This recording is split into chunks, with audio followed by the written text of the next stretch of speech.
जय संविधान, जय भीम, महात्मा गांधी की जय, गोडसे मुर्दाबाद। देखिए, ये प्रश्न अब बहुत गंभीर होता जा रहा है कि डोनाल्ड ट्रंप भारतवर्ष को हर तरफ से नुकसान पहुंचाने का प्रयास क्यों कर रहे हैं और क्या कारण है उसका।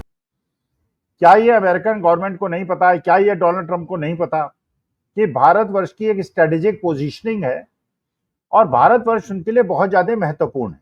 लेकिन बारंबार, रिपीटेडली भारत सरकार को और भारत के हितों के अगेंस्ट काम करके हमको ह्यूमिलिएट करने से अमेरिका को क्या मिल रहा है, क्योंकि ये सब जानते हैं अमेरिका का जो सबसे बड़ा प्रतिद्वंदी है वो चीन है और चीन को अगर कोई मुकाबला कर सकता है तो केवल भारतवर्ष कर सकता है।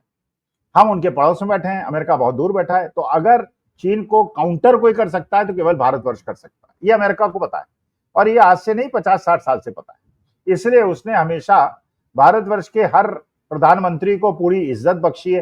लेकिन जब से डोनाल्ड ट्रंप आए हैं, बारंबार वो ऐसा संकेत क्यों दे रहे हैं कि भारतवर्ष को निपटाने का उन्होंने एक प्रकार का निर्णय ले लिया है। बहुत सारे लोग मुझसे सहमत नहीं होंगे, कोई बात नहीं, उनकी अपनी राय है, मेरी राय अपनी है, मैं अपनी राय को प्रस्तुत करता हूं। पहली बात, जब ये अवैध लोगों को भेजा गया अमेरिका से, बिल्कुल सही है, इलीगल थे, उनको भेजना चाहिए था, किसी भी देश को भेजना चाहिए। लेकिन बाकी देशों को लोगों ने हथकड़ी लगा के बेड़ियां डाल के नहीं भेजा, हमारे देश में भेज दिया। तो उसमें केवल भारतीयों को अपमानित करने का प्रयास क्यों हुआ? हमारे देश की सरकार ने, जैसे बाकी देशों की सरकार ने अपने प्लेन भेजे थे, बिना हथकड़ी लाए हुए अपने सिविलियन प्लेन में उनको लेके आए थे। हमारे यहाँ उन्होंने, अमेरिका ने आर्मी प्लेन से हथकड़ी बेड़ियां लगा के हमारे यहाँ भारतीयों को अपमानित करते हुए भेजा, हमने कोई आपत्ति नहीं की। इसके पीछे भारत सरकार की मंशा क्या थी, अमेरिकन सरकार की मंशा क्या थी, ये तो चलिए एक बात हुई। उसके बाद डोनाल्ड ट्रंप साहब ने टैरिफ लगा दिया। अब ये टैरिफ लगा दिया, उन्होंने कहा साहब चीन पे इतना टैरिफ लगेगा, यूरोप पे इतना लगेगा, कनाडा पे इतना लगेगा, मैक्सिको पे इतना लगेगा, भारतवर्ष के अंदर इतना लगेगा।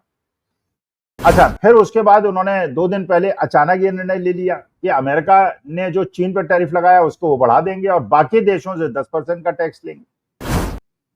अब इसके इंटरप्रिटेशन अलग अलग प्रकार से हो रहे हैं। कुछ लोग कह रहे हैं भारत के हित में उन्होंने काम किया है, मुझे ऐसा लगता है कि भारत के विरोध में काम हुआ है। ये भारत के विरोध में कैसे काम हुआ? और ये ऐसा काम हुआ है जिससे न तो अमेरिका को फायदा होना है, न चीन को फायदा होना है, पूरे विश्व को फायदा नहीं होना है और पूरे विश्व की अर्थव्यवस्था बिगड़ जानी है। तो अगर पूरे विश्व की अर्थव्यवस्था बिगड़ जानी है तो उसमें भारत की अर्थव्यवस्था कैसे स्ट्रांग होगी, ये बात तो मुझे समझ में नहीं आती। देखिए, ये बात बिल्कुल पक्की है कि अमेरिका का पूरे वर्ल्ड के जीडीपी में कंट्रीब्यूशन 27% का है, चीन का कंट्रीब्यूशन करीब 17% का है, भारतवर्ष का, ब्रिटेन का, फ्रांस का, जर्मनी का करीब 3% का है इंडिविजुअली।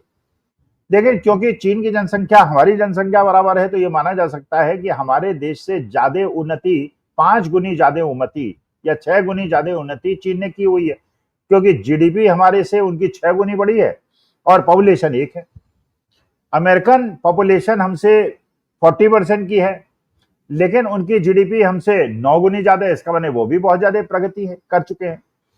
जो हम लोग कंपैरिजन करते हैं फ्रांस से, ब्रिटेन से, जर्मनी से, उनकी जीडीपी हमारी उनकी बराबर है, लेकिन उनकी जो जनसंख्या है वो हमसे 1/10 भाग है।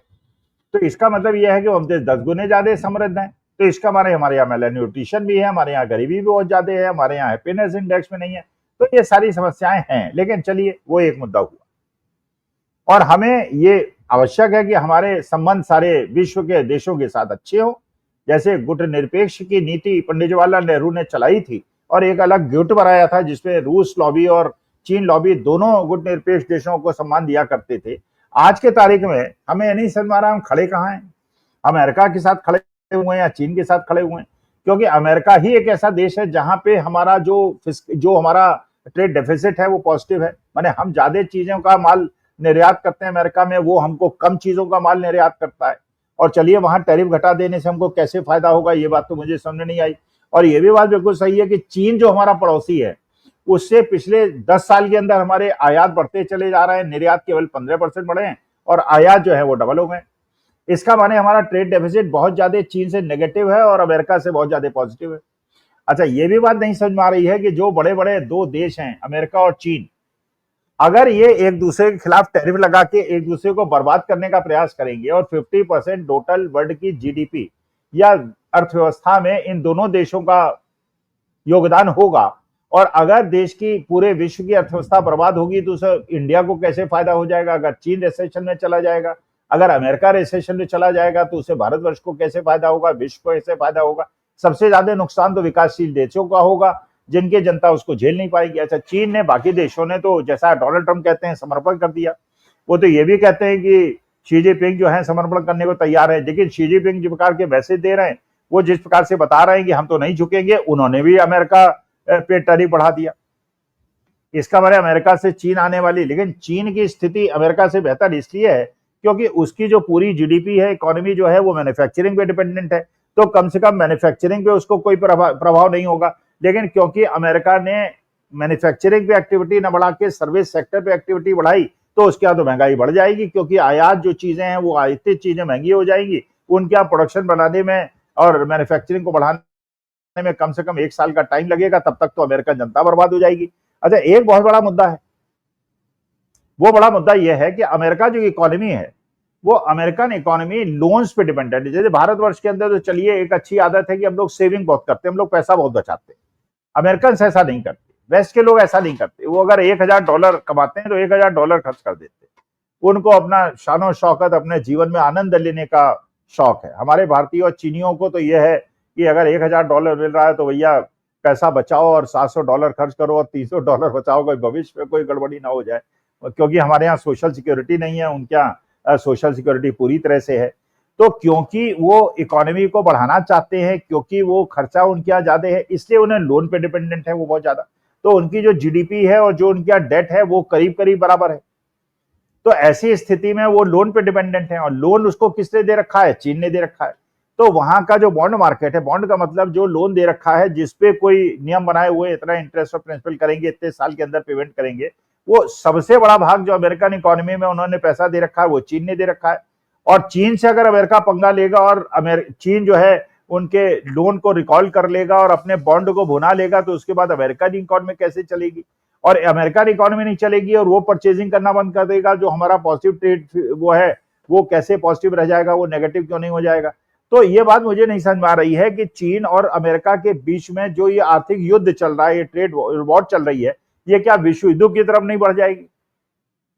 और इसका मतलब, क्योंकि अब वो वाले विश्व युद्ध तो होंगे नहीं जिसके अंदर एक दूसरे के खिलाफ न्यूक्लियर बॉम्ब खोले जाए, क्योंकि सभी के पास न्यूक्लियर बॉम्ब है करीब करीब। लेकिन अब जो लड़ाई होगी वो एक प्रकार के टैरिफ वॉर की होगी, आर्थिक लड़ाई होगी, और आर्थिक लड़ाई में अमेरिका से चीन जो है वो हीन नहीं है, और वो हमारे देश के बगल में बैठा हुआ है। तो इसका मतलब यह है कि क्या हम लोग खतरे के तरफ बढ़ रहे हैं, और क्या ये हमारे देश के यशस्वी प्रधानमंत्री मोदी जी का कर्तव्य नहीं है कि शी जिनपिंग से बात करें, डोनाल्ड ट्रंप से बात करें और आपस में भी समझौता कराएं कि इस प्रकार के आर्थिक युद्ध से पूरे विश्व की अर्थव्यवस्था बर्बाद हो जाएगी और देश भी बर्बाद हो जाएगा, और देश के नौजवान भी बर्बाद हो जाएंगे, पूरी इंडस्ट्री बर्बाद हो जाएगी, इकोनॉमी बर्बाद हो जाएगी। तो ये आपस में समझौता करें। भाई, मोदी जी तो यूक्रेन और रूस के बीच का युद्ध रुकवा सकते हैं।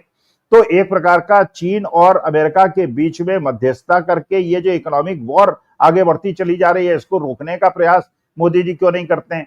तो मुझे ऐसा लगता है कि जो आज के तारीख में डोनाल्ड ट्रंप जिस कदम को आगे बढ़ाते चले जा रहे हैं, मेरा निवेदन है कि मोदी जी उनसे फोन पे बात करें, उनसे विजिट करें और उनको समझाएं ये पूरे विश्व के लिए खतरनाक है। और शी जिनपिंग से भी बात करें, उनके साथ हमारे मोदी जी के उनसे भी बहुत अच्छे संबंध है, उनको झूला भी झुलाया था। हमारे देश के प्रधानमंत्री के पाकिस्तान से बहुत अच्छे संबंध है, उनके यहाँ भी वो बिरयानी खा के आए थे। तो सारे विश्व की बड़ी बड़ी शक्तियां जिनके साथ मोदी जी के संबंध है, तो इस प्रकार के जो आर्थिक लड़ाई चल रही है, जो ट्रेड वॉर चल रही है, इससे पूरे देश की, विश्व की अर्थव्यवस्था बर्बाद हो जाएगी। और अमेरिका जिस प्रकार से हमें, चीन के बगल में हम बैठे हुए हैं और एक महाशक्ति के बगल में बैठे हुए हैं, हम भी महाशक्ति है, लेकिन ये बात बिल्कुल सही है कि जिसका पाकिस्तान और बांग्लादेश और श्रीलंका हमारे सामने बहुत छोटी शक्ति है, उसी प्रकार से चीन के सामने विदेश मंत्री भी कह चुके हैं कि वो बहुत बड़ा देश है, बहुत भारी देश है, बहुत ताकतवर देश है, इसलिए उससे पंगा नहीं ले सकते। तो क्या अमेरिका जानबूझ को हमको अमेरिका के तरफ लड़ने को धकेल रहा है और एक पूरे विश्व को एक नए खतरे की तरफ बढ़ा रहा है? और इसमें क्या हमारे देश के प्रधानमंत्री मोदी जी को मध्यस्थता करके इसमें शांति प्रयास नहीं करने चाहिए? नमस्कार, धन्यवाद और प्रणाम।